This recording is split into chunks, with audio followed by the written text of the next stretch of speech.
Hi, I'm Warren Zenna, founder and CEO of the CRO Collective, and welcome to the CRO Spotlight Podcast. This show is focused exclusively on the success of chief revenue officers. Each week, we have an open, frank, and free-form conversation with top experts in the revenue space about the CRO role and its critical impact on B2B businesses.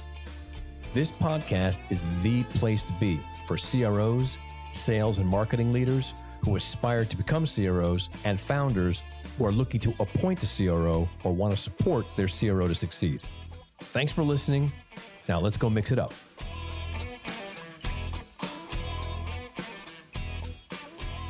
Hello and welcome to this episode of the CRO Spotlight Podcast. This is Warren Zenna, the founder of the CRO Collective. And again, thanks for listening. Today, I want to introduce a great guest. I met Peri Shawn at a conference earlier this year. She was a speaker as well as I. And every once in a while, as I mentioned to you many times, I see some speakers that are just amazing. Aside from her skill as a speaker, it was really also the content. Like, she was speaking about something that's really important to me, and that is training and selling and how to develop selling skills, if not even more, just better effectiveness skills at anything, right? How human beings are able to identify blocks in the way that they perform and improve them. And she stumbled upon a very unique methodology, somewhat by accident. I won't reveal anything. I want her to have the opportunity to share it, but it's a really great story. And as a result, she developed a great business called the Coaching and Sales Institute, of which she's the CEO. And she works with corporations and develops this technology and helps companies improve their sales forces. And she does very well. And also, in addition, she's also in the process of developing an AI product, which is fascinating. Essentially, it's like an avatar of sorts. It kind of creates a version of yourself so that people can interact with it and address questions and stuff. I'll, again, let her explain more. But anyway, without further ado, I want to introduce our today's guest, Peri Shawn. First of all, I'm really, really glad you're doing this, because I found when you spoke at the event, the CRO Summit, just your delivery and what you were saying was really interesting. And, I love good speakers. And the topic you're talking about is interesting because it sort of intersects not just sales, but also psychology and the way people sort of their brains work. And I want to talk to you about that a bit. And also a little more about you. You seem, frankly, a really fascinating person. So why don't you tell me a little about your story? How'd you get here? How'd you end up running a sales and coaching program? If I were to see you somewhere, and I just don't hear this correctly, if I were to bump into you, that wouldn't be something I would think that's what you do. So it's fascinating to see just the amount of amazing people that enter into that arena. So please indulge us in a little bit more about that. Well, it goes way back. The short version is I was a high school teacher, and I wasn't, how can we put it? I wasn't your typical teacher, because I was like, oh, why is it that we only have a certain number of students who do well? And then there isn't the expectation that they all do well. And so I thought, well, let's just test things and see what happens. And I started to play with things to find out what got the students to perform better. I want to ask you about that first. Sorry? If you don't mind. I want to ask you about that first before you move on. Sure. Why did you think about that? So, this is the interesting part of people, is most people would go, okay, whatever. But what do you think it is about you that had you not only question it, but then decide that you wanted to try and do something about it? Why? I guess I have this fundamental belief that everybody is brilliant. And we just need to find the key to release that brilliance. And whether that's a student, when I was a high school teacher back then, whether it's a salesperson or whether it's a client or anyone else for that matter. And so, because of what I've had the opportunity to learn, I sort of feel a responsibility to help others do well. Yeah. Okay. I got it. Continue. Sorry. Yeah. So in my first year of teaching, I went to teachers college and, got all the great education. And then I'm given a class of 23 students, and 16 of them had learning challenges. And they needed the credit. It was grade 12 English, and they needed the credit to graduate. And many of them had actually been in the class before, some of them several times. And I felt a responsibility to get them through. Uh, what I learned in Teachers College did not prepare me for this, what I was facing in the classroom. Um, because often what happens with students who don't do well is they become a behavioral issue. So there were some of those kind of challenges going on in the room as well. Mm-hmm. And and then I remembered, because I was trying and testing all sorts of things and it wasn't working. I remembered one of my teachers telling me about a study that they did, one of my professors at school. And the study was about body movement and how much body movement could make a difference. And do you want me to share the whole Continue. story? I love it. Yeah. Yeah. Okay. And so I came to class on the Monday and I asked for a volunteer in the class after sharing the research. So basically, the research is we have two parts of our brain, which we're all very familiar that we see in the movies and the gory horror movies and such. And so these two halves of the brain, the right and the left hemisphere, um, communicate more effectively with one another when we have body movement. There's something in our brain called the corpus callosum, which connects the two. And as soon as we integrate body movement, uh, we do better. And it's called whole brain learning. And so I asked for a volunteer, and a student in the back, he stood up. He said, "Miss, I'll do it." And I said, "Jim, if you don't mind, if you can, move forward and back and then side to side and see which one feels more comfortable for you." And he said, he tried both. And then he said, "Forward and back, miss." Now, to give you a sense, Jim was one of those students that the teachers liked, the students liked. He was just one of those nice kids, big kid, but really nice. And he was actually, he was most of the sports teams and he was a captain of the teams that he was on. So it gives you a sense of who he is.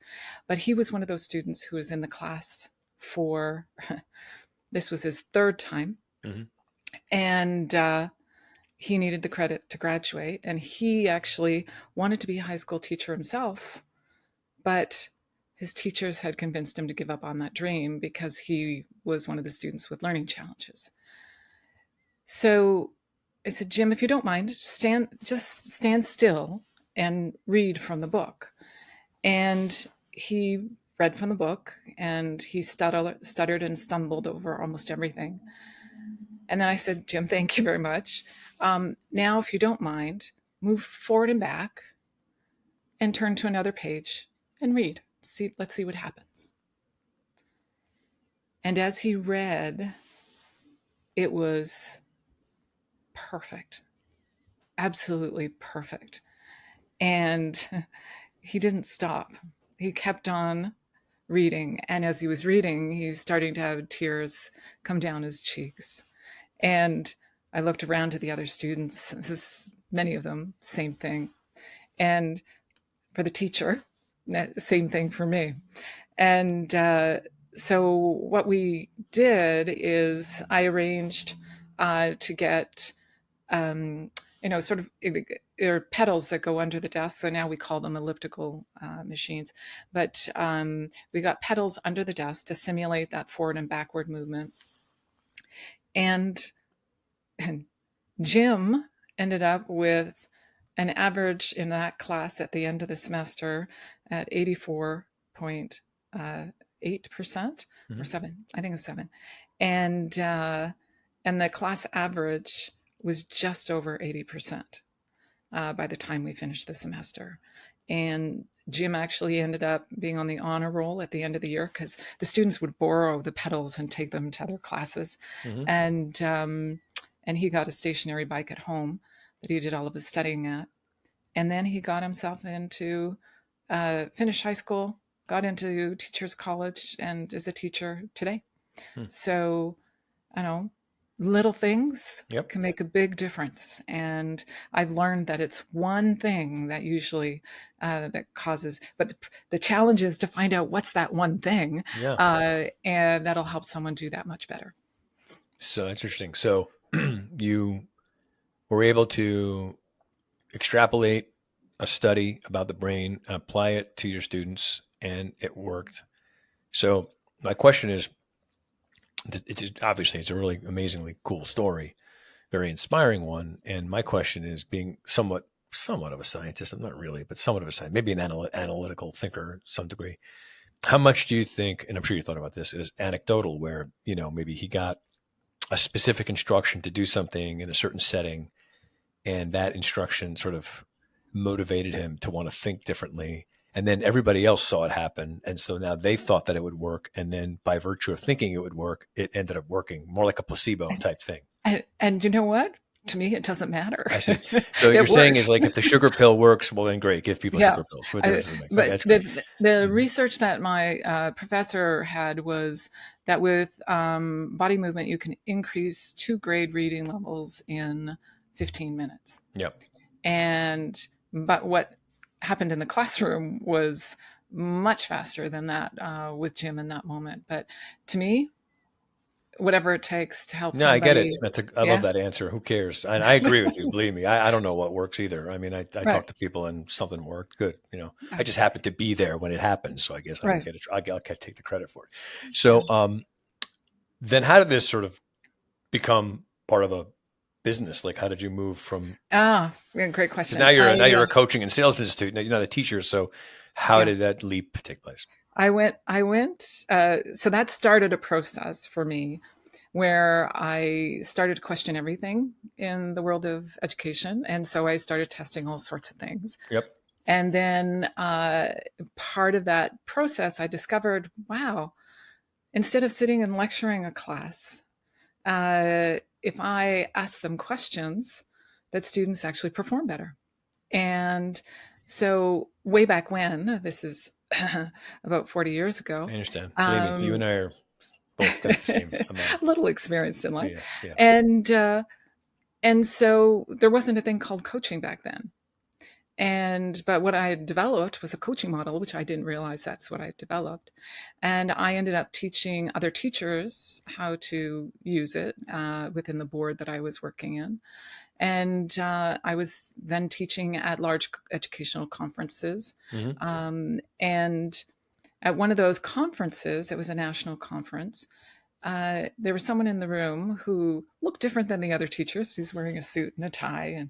And when I finished my talk, he came up to see me and he said, "You have no idea what you're sitting on. You've got to take this to corporate." And I went, "No, no, no, no. I'm a career educator. No, that's." And he said, "Just give it a try over the summer." And he kept on persisting, and he won. And so that summer, I worked with them 1 day a week, and for 6 weeks. At the end of the 6 weeks, and I was simply teaching them how to ask more effective questions. Hmm. And at the end of the 6 weeks, they doubled their sales.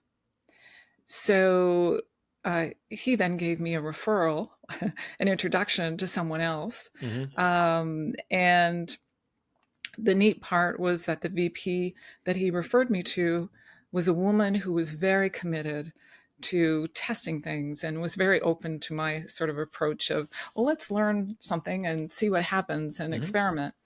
And she had 700 salespeople. And so it was perfect because they had the ticker tape kind of a unit on the wall that tracked things almost real time, not quite. Hmm. And so I brought on 4 neuroscience grad students and I started to do the research to find out anything that we could that impacted a conversation. Hmm. And when we did, we would then hypothesize whether it would work or not. The things that we thought were best, we would test and teach the team, and then see what kind of difference that made within a very short period of time. And so we ended up creating this body of knowledge. And then we started to test it with our other clients to see, did it work so that they were on the phone? Did it work in person? And then later we were testing, does this work with teleconferencing? And we came down to some fundamental pieces that are common to every single sales conversation. And then, of course, I also like to test in different industries to see, fine tune and tweak things. Yeah.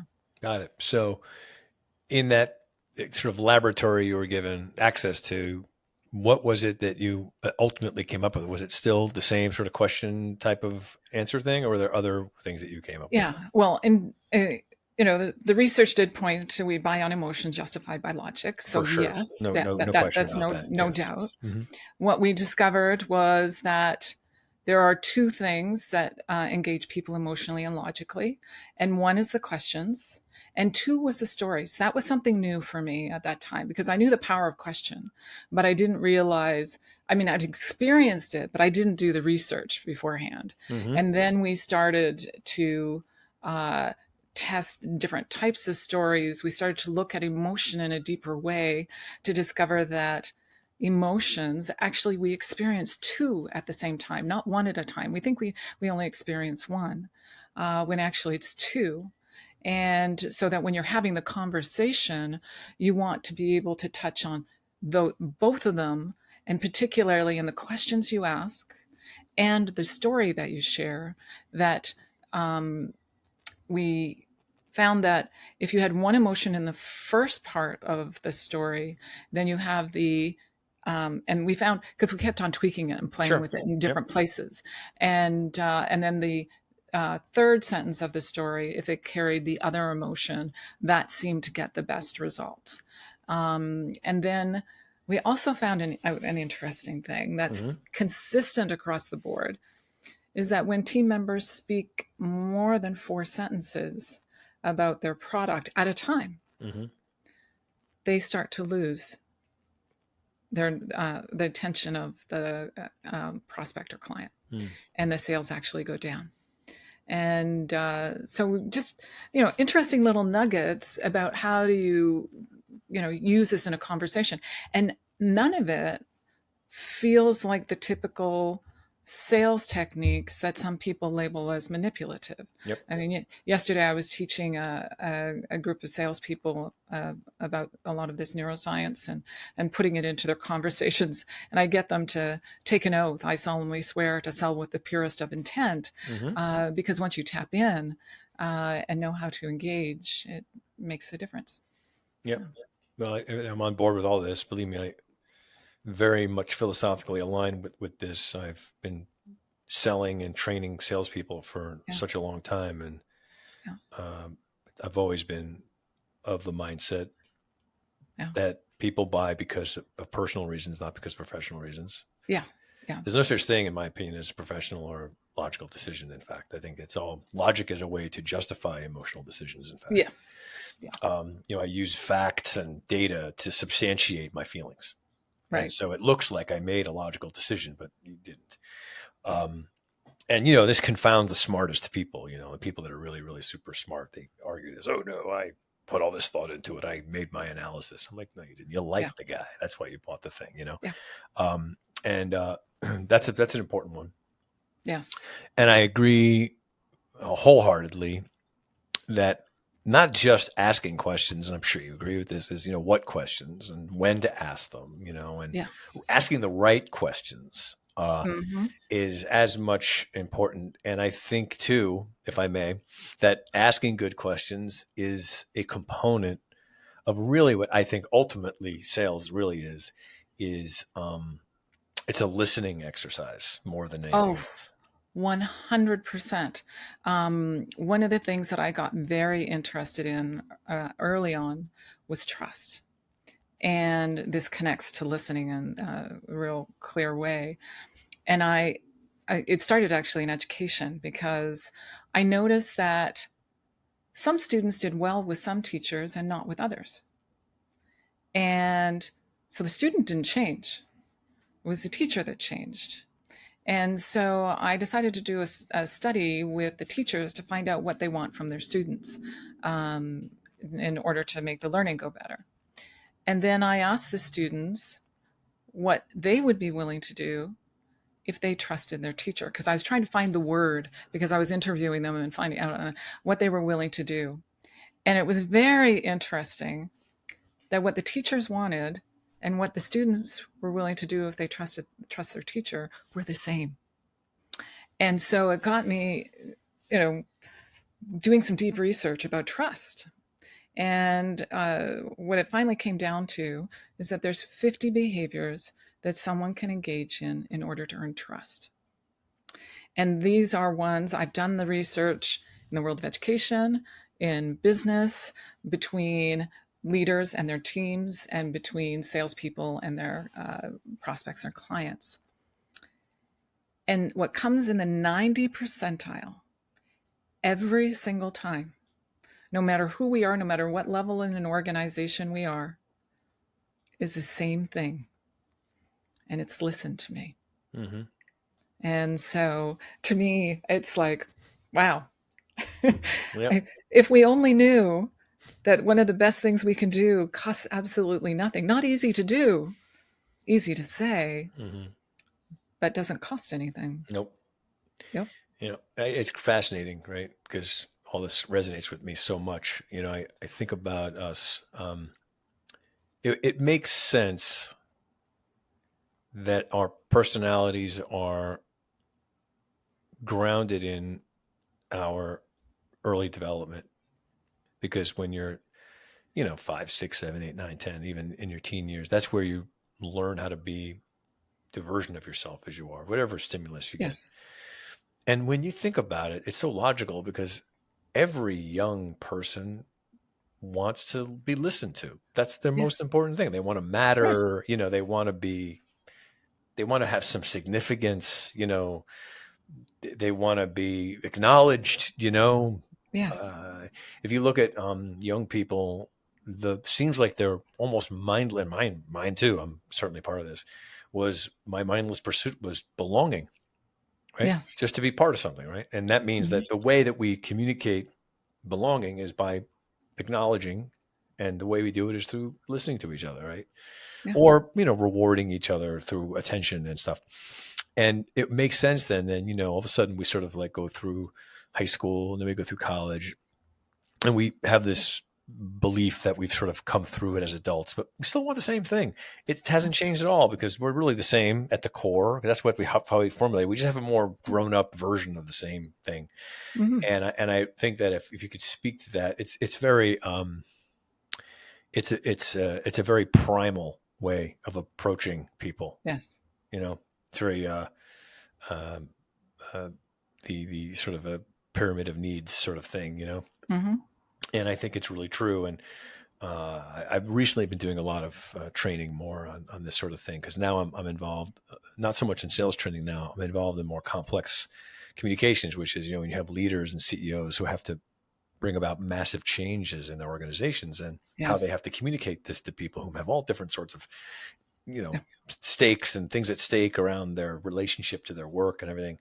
And how do you do it? And the opposing side of it is all the mishigas that happens when you don't do it properly, right? So when Oh. you see companies all messed up, and I think I wrote this like 20 years ago as part of this description of my work, was sort of like I really think that every single thing that happens is in some way a communication, whether it's a Oh. communication success or is a communication failure. You can Yes. pretty much point back to everything that happened was like there was some place where someone didn't understand something, someone didn't say something, someone didn't acknowledge something, someone didn't express something, someone Yes. didn't keep their word on something, which is similarly sort of a communication thing. Yeah. And I do think that what I agree with you. I can sense your sort of nucleus here is like, well, that seems pretty simple. Like, why can't we just figure that one out? We had to go all this stuff to figure out that we all just want to be listened to. Yeah. So this is fascinating. Um, and then I also know that now you've built this big sales and coaching organization, and I'd be interested in knowing a bit how it is that you have now constructed this into a curriculum of sorts. Like, what's the way in which this is deployed? Ah. So, great question. In terms of, I mean, over the years, polished and polished and polished and polished, and then we keep the core of the content, but then we adapt as we learn more details about, if there's something new that puts us in another direction, then we start testing in that area and refine. But basically, when how it works is we do diagnostics. um, my teacher background shows, Yep. okay, Hmm. and so I'm doing diagnostics of each level in the organization to find out, what's working, what's not working, what the skill and knowledge gaps are, Hmm. so that then we design training accordingly. So we design the training for the salespeople, we design training for the sales leadership and leadership in an organization, and and then we execute Hmm. on lining that all up. And we find that organizations get the best results when it's not just training, but that when there is training and coaching going on, so that it's a combination for the sustainability of the actual results. Yeah. So I'm going to ask you that question because I've just had, like, recently also had the same conversation with one of my clients, which is I'd like to know how you would define the difference between training and coaching, because a lot of people don't make a difference between those things. How do you Ah, see them? What's the okay.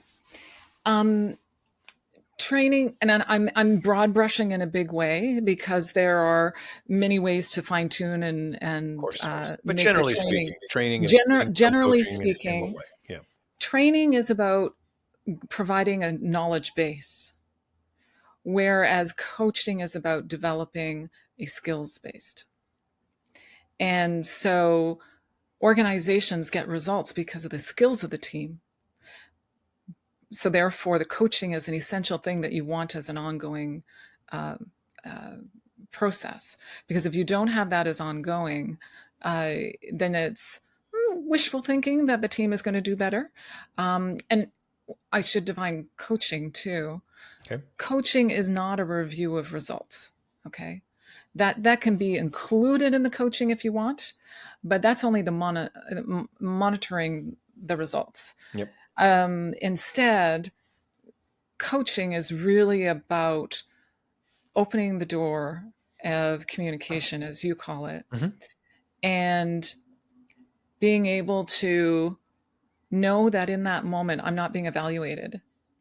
Instead, it's an opportunity for me, as if I'm being coached by you, an opportunity for me to go, you know what?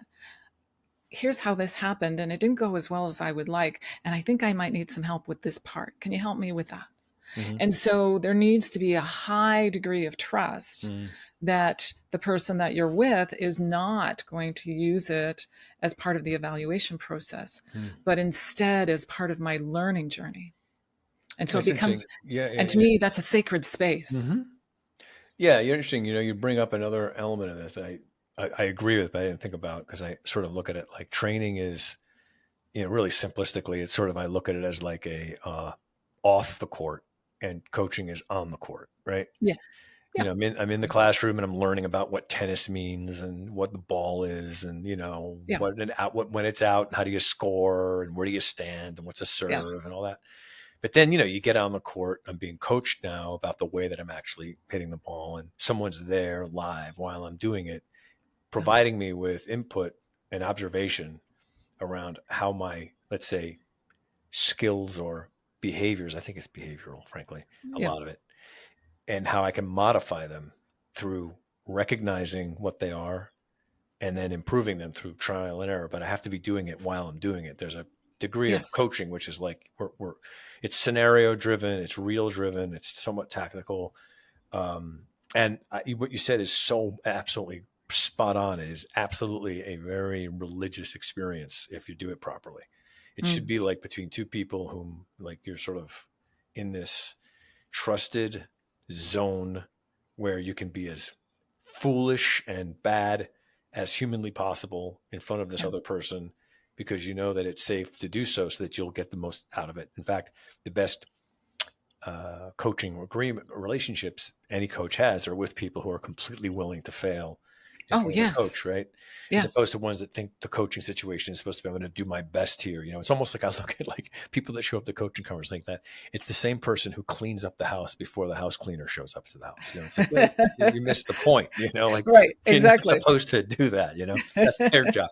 So it's sort of like interesting. I think that I asked that question because I think that coaching is a word, but it's lost its punch because I do think it's become fuzzy in a way. Yes. And it's not, It's not. because I, the research shows, and I always go back to little nuggets of research that are really, really helpful. Mm-hmm. And this is Jeffrey Schwartz's work, is that we actually, when we ask somebody a question, we actually help them develop a neural network.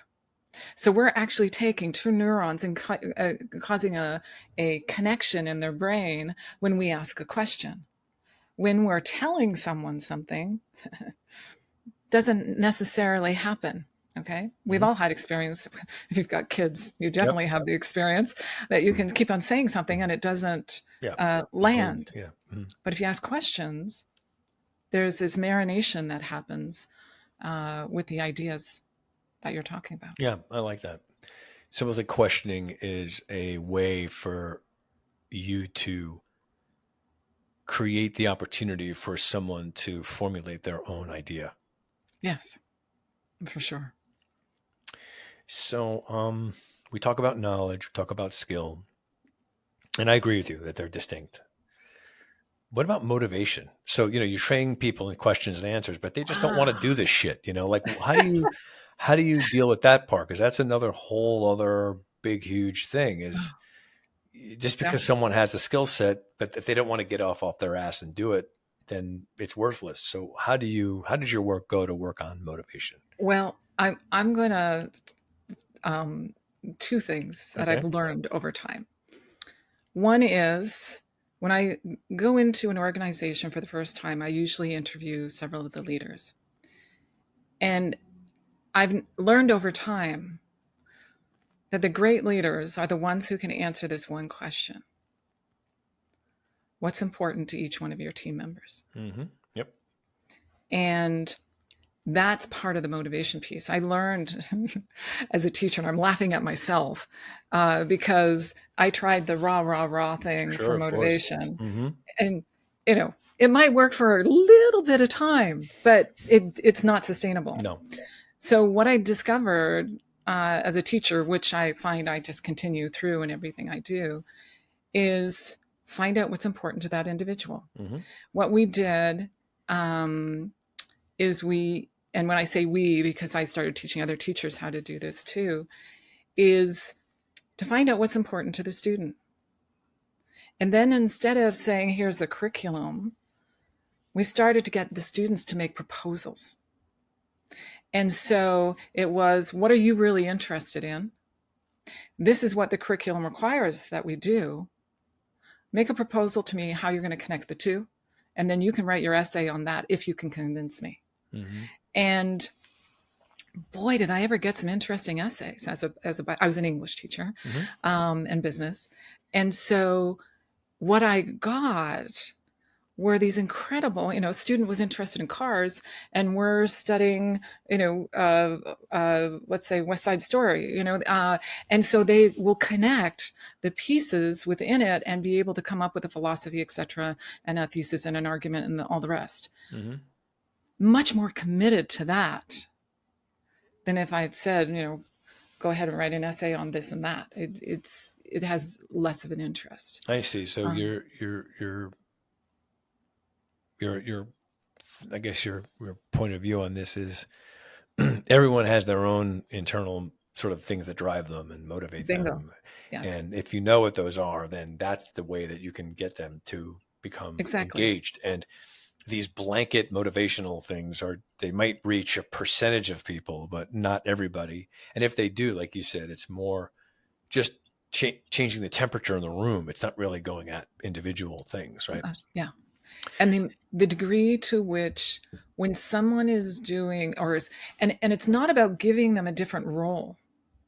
It's about helping them connect the pieces together And then once you do, once they go, oh, this is going to get me what I want, and what I love to do, I just didn't make the connection before.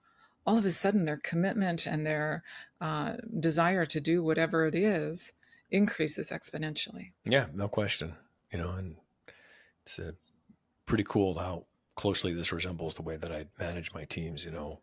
I had this interesting situation. I was running a team at an organization. I was heading a big group of people, and it wasn't science. I mean, I just sort of figured this out. Maybe it's just some of the other training I got, which is another whole long conversation I don't want to get into right now. But it really is about that. It's about like knowing what's at stake for people. Yes. Like what's the thing that really is most at stake for them? Everyone that comes into work every day is sort of like thinking about, and it could be pretty similar things. Yeah. It could be like my family's health and well-being. I want to keep my house. I want to keep my family fed. That certainly could be at stake for somebody. But for a lot Yeah. of people, it's things like, my reputation, Yes. my sense of self-worth. This job is a way for me to provide myself with the means to feel important, or that I matter, or that I'm capable. And Yes. I think there's also, interestingly, which I don't know if we have time to get into it, but there are also differences in the way that men and women think about things differently. They're motivated different ways. Mm-hmm. And so, I do a lot of work with men's work, and for men, it's mostly about usefulness. Men like to feel Yes. like they're almost. We always look at ourselves almost like in a way appliances. Mm-hmm. And if we're being utilized properly and we're executing on our kind of useful value, then we have worth. I can lift things, I can fix things, I can mend things, I can move things, I can, there's a lot of that, Yeah. And That's my so, husband. yeah, Yeah. there you go, right? And so Yeah. I'm like that. And so there's this almost like a persistent feeling of how am I maximizing my usefulness, right? Mm-hmm. And so again, knowing that making someone feel useful is extraordinarily motivating for certain people, right? Oh, yes. Yeah. And so again, that's this sort of a way to start to evaluate and like you're saying, like put a lens on and say, okay, I'm going to look at everybody not based on their competencies, but what it is that makes them move, Mm-hmm. what has them burn calories, Yeah. and then how What can I comes? tie that to the thing that I want them to do in some way, and then that'll result in potentially something better. Yes. Yeah. And my experience has been when leaders learn how to do that, the results in their organization increase exponentially. Mm-hmm. And it's it's a it's inspiring to watch. It Yeah. is. And, it's also sad to see when it's not happening. I see that Mm-hmm. more often. So I have a Yeah. particular instance right now. I have a client that this company's really like got a lot of motivation problems. There's a lot of distrust and a lot of things that went on Yeah. over the last years or so that a lot of people there's accumulated lack of integrity and issues and things. And so now, they're implementing all these new programs, things that are like tactical programs and bureaucratic programs and systems. And I'm saying to them, these are all great, but none of it's going to do anything Yeah. because your people don't want to do anything right now. Like the problem isn't these things. And I think this is, if I may say, you're speaking to the notion of emotional intelligence, right? Which is emotionally Oh, intelligent yeah. leadership, right? Is that we're dealing with people. And even though we're all involved in these sometimes mundane ventures, right? Not everyone's Yeah. doing meaningful work like you. Some people are just like building weird widgets and trying to get as many people to buy them as possible. And it's hard to try to derive some larger meaning from it all because you're just sort of getting a Yeah. paycheck to help someone build and manufacture some small hockey puck that's being distributed to some place. And you have to find where is your participation in this system motivating you? How could you use this as a way to express something about yourself? And I don't want to sound fuzzy and tree huggy about it, but you got to do this stuff because that's what gets people up in the morning. It just Yeah. works, Yeah. Well, here's what I've discovered, which is really, for me, it was mind blowing how simple it was. And that is going back to the trust, how to earn the trust and listen to me. If a leader, and we saw it over and over and over again, and we just went, oh, let's test it and see if what we're thinking is accurate. We found that if 3 times 3 highly focused formal coaching sessions where the leader listened, all of a sudden there's a major change in the organization, even when there were trust issues before. Hmm. Now, there also was one other part, that if there was anyone in the group that was someone who was engaging in behaviors that would be considered emotionally abusive or whatever, they dealt with those. That's another issue and dealt with differently. But with with the group of individuals who have been a little shell shocked from being in an environment that's not, trusting, Mm-hmm. that if the leaders took the time to really listen and learned how to ask questions well, it just took 3 interactions. That's it. And I'm like, wow, that do once a week for 3 weeks, and amazingly enough, there's a shift. Yep. Amazing. So we're So you sort wired of to go ahead. want to trust. Yeah. Yeah, I think that's true. I think it goes back to the earlier part of our conversation, which is at the core, people want to just be listened to and they want to Hmm. matter. Yeah. It's amazing sometimes when you have a conversation with somebody like this, you can almost see them reacting like what it feels like that might be like the first time they've had someone talk to them Yeah. in that way, and they sort of like Yeah. feel kind of all of a sudden like important, and it can Hmm. be incredibly motivating. And it's like you said, it's free, and it's Yeah. I wouldn't say it's easy. It's a skill, which is why you have a business, but Yeah. it's easy in that it makes sense. It's not like someone will go, "What? I don't get this. This makes no sense." It's like, okay, I get it.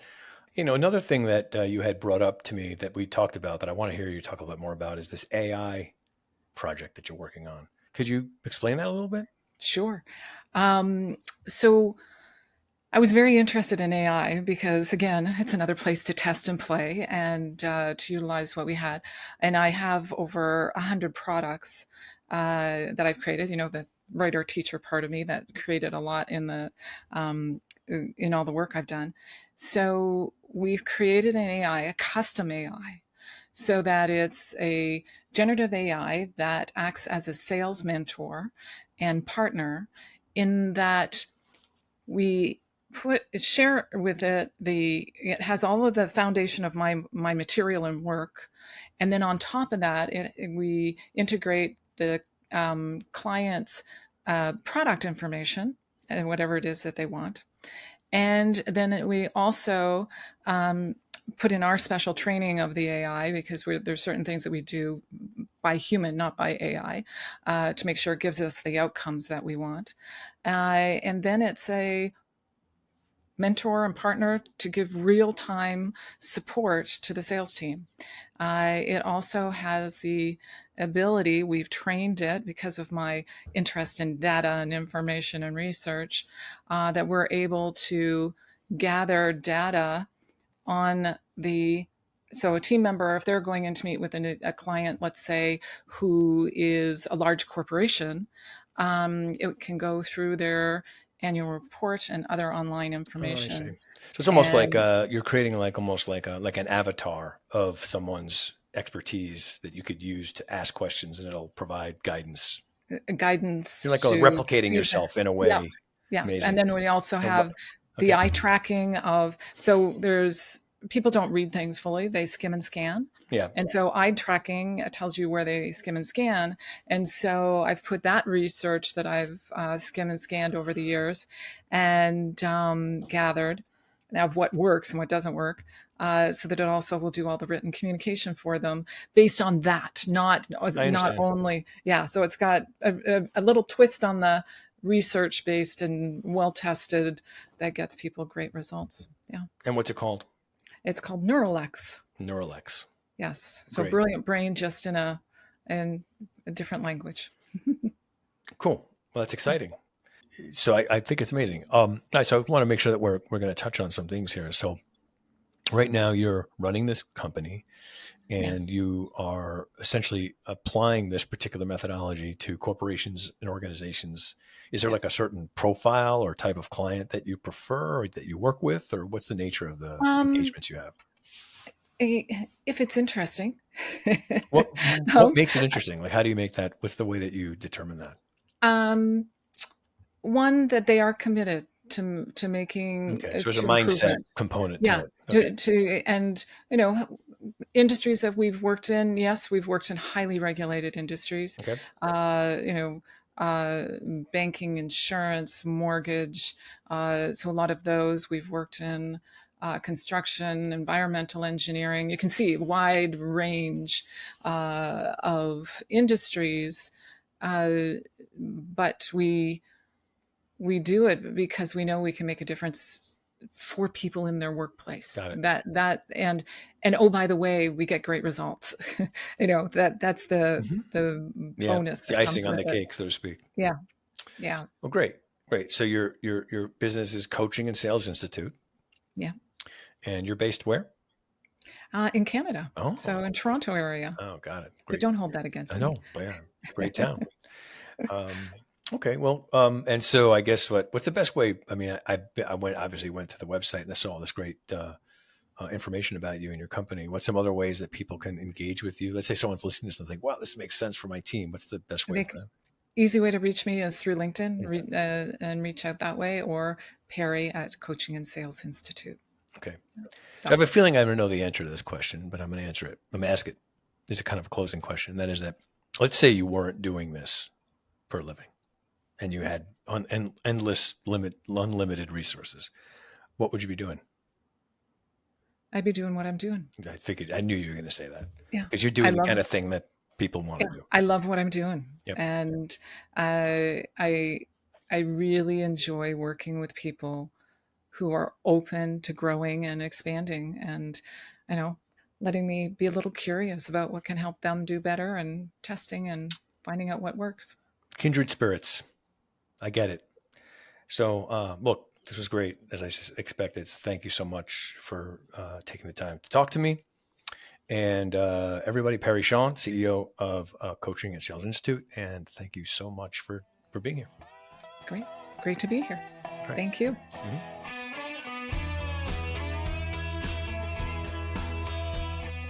Thank you for listening to the CRO Spotlight Podcast. The CRO Collective's mission is to help CROs succeed and help founders and CEOs build CRO-ready organizations. You can find out more information about our services at thecrocollective.com. That's thecrocollective.com. And we look forward to having you join us next time.